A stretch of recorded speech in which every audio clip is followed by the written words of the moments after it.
The other point of view is from the frequency domain. Okay, so we did a similar thing for signal processing, perform Fourier transform for the trace.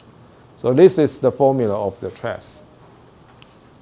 Total pulse energy, a constant, 2 times real pulse, so it's equivalent to complex function plus CC means complex conjugate. Okay. After Fourier transform, what do you have? A constant after transform is a delta function. How about this?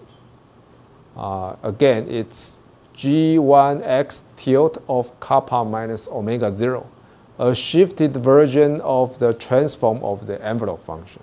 Okay, the same as before. CC, you got a very fixed result. Then, very like the proof in the earlier slide, we have shown the Fourier transform of the field autocorrelation function is power spectrum, A times A star. And you can follow the similar procedures showing that the Fourier transform of field cross correlation function is proportional to this, A times A star, but the two spectral envelopes are different. One is signal envelope, the other is reference envelope. So it's not equal to A absolute square. Okay. 所以你可以把 autocorrelation 看成 cross correlation 的一个特例 ，S 跟 R 刚好一样，就变成 autocorrelation 那因为不一样，所以我不能合并，就留下来Signal spectrum times reference spectrum complex conjugate. Okay, both are complex spectral envelope functions. Then you can extract the component of field cross correlation trace centered at kappa equals omega 0, which is here. 所以你可以把三项里面中心在 omega 0这一项抽出来。抽出来的话，你就可以得到这个东西。Okay. Then what can you know if you have AS times AR star? Okay. It tells us the signal spectrum, complex spectrum, is the Fourier transform of field cross correlation function over AR star, the complex conjugate of your reference spectrum. Okay. So this scheme works if AR is known and broader than AS. Okay. So it means AS is what we need to know, right? If you know the complex spectral envelope function of signal, you know everything. That is our original purpose, including magnitude and the phase, right? And this formula shows how can you get AS? You need both G1x tilt. It comes from field cross correlation measurement, as well as AR star, the complex spectrum of reference pulse. If you can know both, the simple division will give you AS, the original answer purpose. Right? But this is also quite difficult to be satisfied. For example, how can you get AR star? So any technique, major spectral phase, right? So at this point, you have no idea how to get the complex spectrum of your reference. 所以这个条件可能就不容易简单说，这一页告诉你，我不一定要 delta function 来当我的这个 reference pulse, like the requirement in the previous page. But I still need to know precisely the complex spectrum of the signal pulse. It can be broader than delta function, but you need to know everything about it. And it is still very challenging to do that. Okay. Besides, if you just know the complex spectrum of the reference pulse, it's still insufficient because a second condition is the signal bandwidth has to be broader than, the reference bandwidth has to be broader than the signal bandwidth, which is not so visible according to the formula. 你这个公式好像看不出来为什么需要这个条件，有人知道为什么？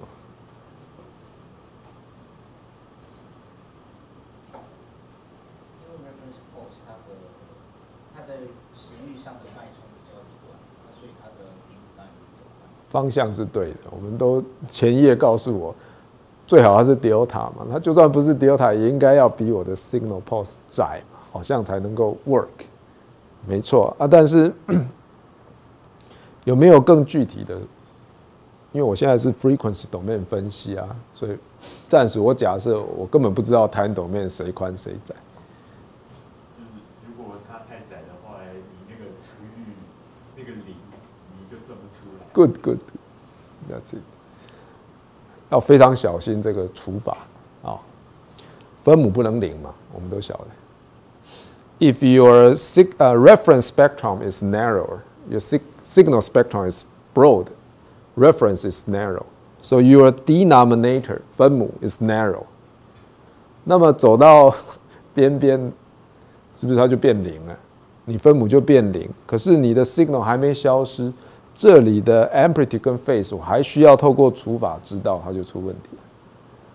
反过来就 OK 啊 ，reference is broader, signal is narrower. So even though eventually your reference spectrum will decay to 0, but before that, your signal components is already 0. You don't need to know the information over those spectral ranges, so that's not an issue. 所以这个是第二个条件，你必须满足。它不只需要多的，它还需要完全覆盖，就是完全覆盖在我们那个 signal。对啊，简化来讲就是宽了。对，把它 cover 住才行。不但宽，而且要知道全部的资讯，那这个 scheme 才会 work。OK。Any question?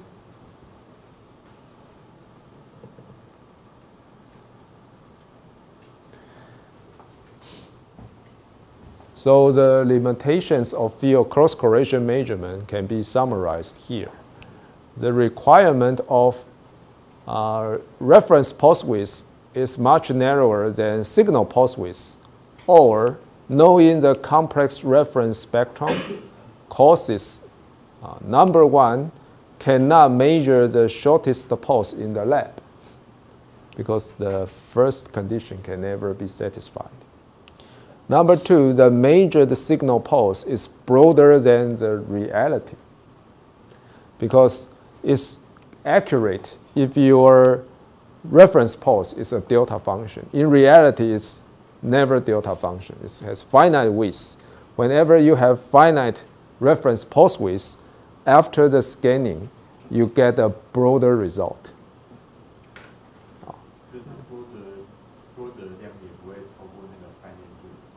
有一个固定的关系在，不会是正比关系，就是说不会说我的 pulse width 是跟reference 跟 signal 几比几，我的 error 就是那个 percentage， 不会但是它有一个固定的关系Forget about the quantitative numbers. Qualitatively, you will get a broader pulse. You suffer from certain error due to finite reference pulse duration.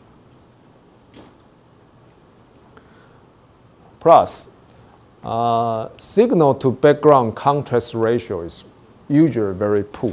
What is signal to background contrast ratio? Denominator is the total pulse energy, which is the constant in our formula. Numerator is twice of the signal magnitude at zero delay. Zero delay is expected the largest signal, right? So twice of it normalized by total pulse energy.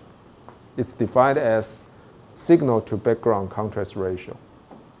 Okay, so this is one example. I assume both signal and the reference pulses are transform-limited Gaussian pulses. They have the same pulse energies, and the pulse duration is 1 to 5. So that means reference pulse is only 20% of the signal pulse width. And under these conditions, your signal to background contrast ratio is only 0.62, just like this. If you normalize your background equal to 1, the peak to background is only 0.62. Very shallow signal. And it's already under very favored conditions. Signal and the reference pulse energies are the same. Usually you got the strongest interference, right? If they differ by a factor of 2, you have even poor signal to background contrast. So that means in reality, you have field cross-correlation trace, but just barely visible. 就是一个很大的 background 上面有一点点的起伏，那就是你的 information。那你的 detection system 必须有很好的 dynamic range， 你才有办法把它抓出来。要不然的话，你的讯号都埋在那个背景值里面。好，那就往下就不用算了嘛。如果你的讯号不好，往下就没有办法做。所以 in theory it works, but it's limited by a lot of practical problems. Okay. This is one of them.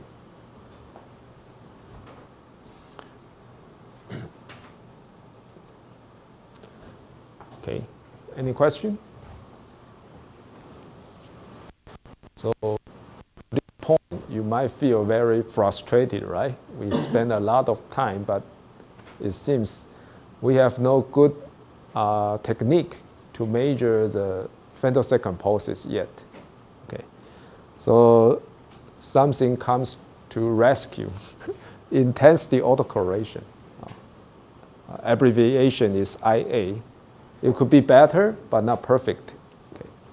Here, we need to introduce optical nonlinearity, second harmonic generation, because in this way, self-gating could be nonlinear gating, no longer linear gating, just like field, autocorrelation, or cross-correlation. They are about linear gating. We will see what extra information can we obtain by introducing nonlinearity. Okay. So I will also show you the properties of intensity autocorrelation functions and also the limitations and the practical issues of IA measurement. Okay. So what is second harmonic generation? If you have taken nonlinear optics, it's very trivial for you, but if you haven't, this is a simple introduction. Say you have a CW laser at frequency omega into a nonlinear optical material with chi2, second order nonlinearity. Then some of the energy will be transferred from fundamental to second harmonic. So you have detect a signal at 2 omega. Frequency 2 omega. Okay. So this picture is good for CW lasers. Single frequency in, you have double the frequency out. Okay, but not 100%. Just some of the power can be transferred to second harmonic. But we are working with femtosecond pulses, right? So this picture is insufficient. It only works for single frequency. How about short pulses? You can observe the mathematics of this picture. Single frequency at omega, so you have the red sinusoid. Single frequency at the 2 omega, so you have a blue sinusoid. And the mathematical relations are a simple square. This is the red sinusoid is represented by e to the j omega t. its square means e to the j 2 omega t. You see 2 omega, right? So that means second harmonic. So it implies a simple square is sufficient to characterize the second harmonic generation for CW lasers. And the same idea actually applies to short pulse second harmonic generation. So the A2 omega means temporal envelope function of the blue pulse, second harmonic pulse. Mathematically, it's proportional to the square of A omega t, which is the envelope of fundamental pulse, the red pulse. So still a square relation. 所以我这边只是告诉你，单平这看起来很合理嘛，你给它一个平方，你就出现倍平。换到脉冲，你也不用担心，还是一个平方就解决了，但是是指包络函数有平方关系。Okay, that's all we need in our analysis. This slide shows the schematic of nonlinear self-gating. Okay. So this part is MI, meaning microsensor interferometer, as we have seen in the previous section. This is your input pulse, unknown pulse, with envelope function A of t. At the output, you got a pulse pair, right? Separated by time delay tau, controlled by this translation stage. And we designate the envelope function of the output pulse pair as A out of t tau. Previously, you just used a slow point detector to directly measure the pulse pair's average power. Here, you insert a thin second harmonic generation crystal. So you got some second harmonic signal, then measure its average power. That's the only difference. Inserting an extra crystal for second harmonic generation, then measure the second harmonic average power. We don't care about the fundamental average power anymore in this IA measurement. Okay. So what about the mathematics? 这个 A of t， 那这个跟过去一样嘛 ，the same as before. A out t tau is proportional to A of t plus A of t minus tau times the carrier, the same as before. But we have something new, second harmonic. So what is the envelope function of the second harmonic pulse? As we introduced in the previous slide, there is a square relation. Okay? So second harmonic envelope is proportional to the square of fundamental envelope of the pulse pair. Okay? So that's the envelope function. But we don't measure the envelope, we measure the average power, so we need to calculate the power first, second harmonic power first. It's absolute square of the second harmonic envelope. But the second harmonic envelope is already the square of the fundamental. So you see a power of force here, right? This is the only difference. 从2变4，这就是唯一的差别。你会想说，那这样有差多少？差很多。从2变4，什么都不一样。Slow point detectors still give you the time average, so you need to perform time integral with respect to variable t. Then you can get something like this. I sub FR, IAFR means fringe resolved. IA means intensity autocorrelation. Okay, you can see there are a lot of fringes. So it's a fringe resolved intensity autocorrelation trace. 那数学分析就是从这里出发嘛 ，integrand 呢就用绝对值4次方来算，那绝对值4次方就用这个把它取绝对值4次方算，就是连续带进去，虽然计算复杂一点，不过过程还蛮单纯的就是这样子。So what can we have from the fringe resolved IA trace? This is the mathematical model. Eventually, you can show. I encourage you to go through the derivation process by yourself. Okay. But here I just show you the conclusion. It's proportional to constant 1 plus 2 times a new function, g sub 2 of tau. Previously, we have g sub 1 of tau. That's field autocorrelation. Here we have g sub 2 of tau because it's of second order. 1 means first order, linear gating.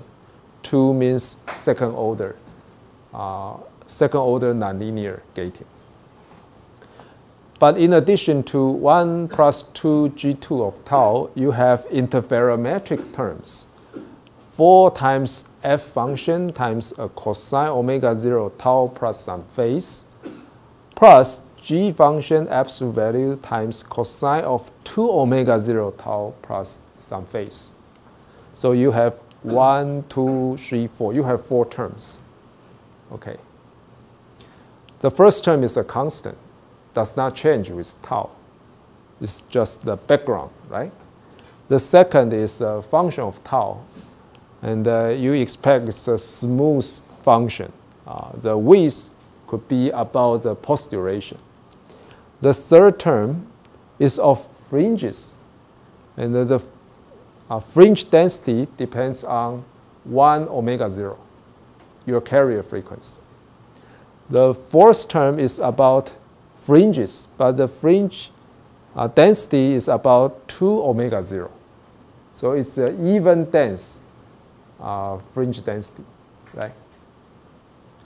这个跟这个来比，这个只有1个 omega 0，这个有2个 omega 0，所以这个是一个正的更快的函数啊。那你有这4项全部叠起来才是你量到的结果。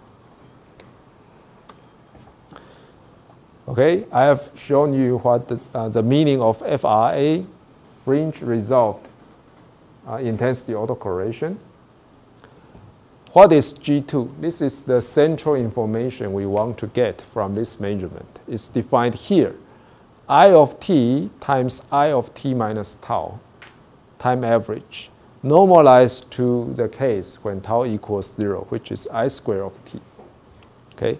This is the normalized intensity autocorrelation function, normalized IA function. Okay. Now you can easily identify why it is called IA. I of t means intensity function. A absolute square means I, right? So it's not field, it's intensity. I times I of t minus tau, so it's correlation, overlapped integral. Okay. What is f function? F function appears in the third term. Okay. You have magnitude of f and the phase of f. Okay. And the f is defined here, pretty long. Okay. But for the time being, maybe you can forget about it. 我们不会对它做详细的分析啊。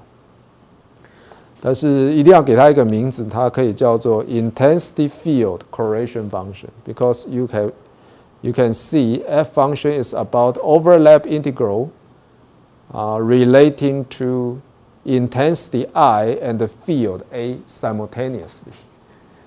又有 intensity 又有 field， 所以把它看作 intensity 跟 field 一起出现的一个相关函数correlation function. What is G function? G function appears in the fourth term. It's defined here. A star, very similar to field autocorrelation function, but with a square here. So you can name it as squared field autocorrelation. And for the time being, it doesn't matter. 我们不会分析 F 跟 G 函数，我们的兴趣主要在 G2 函数。这个叫做 IA 函数。Okay. So mathematically, we have seen fringe resolved intensity autocorrelation trace will give you very abundant information. G2 is the central information we want to analyze, but in addition to that, we can get F and the G functions, field, intensity field correlation function, and the squared field autocorrelation function, already there.